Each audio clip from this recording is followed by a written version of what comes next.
General Bakshi, क्या पाकिस्तान बन गया है, नया पाकिस्तान बन गया है कनाडा?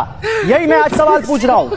एक बार फिर से दोहरा देता हूं, क्या कनाडा दुनिया का नया पाकिस्तान बन गया है? आईएसआई के लिंक और जितनी चीजें हमने बताई, क्या कहना है आपका?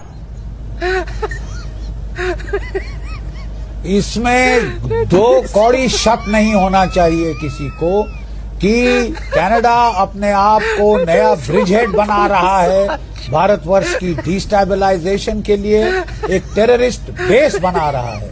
मैं आपको बताना चाहता हूं कि इसमें कनाडा की, पाकिस्तान की, आईएसआई की खासी सांठगांठ है। पाकिस्तान में जो आईएसआई है उसमें जो खालिस्तान की सेल है उसका जो सरगना है वो है लेफ्टिनेंट कर्नल चौधरी, ठीक है। सलील चौधरी 25 बलूच रेजिमेंट का था और अब वो खालिस्तान का डेस्क देख रहा है आईएसआई के अंदर। उसने अपने कॉन्टैक्ट्स बना रखे हैं, जो हमारा डायस्पोरा जो कनाडा में है, यूके में है, यूएसए में है, ऑस्ट्रेलिया में है।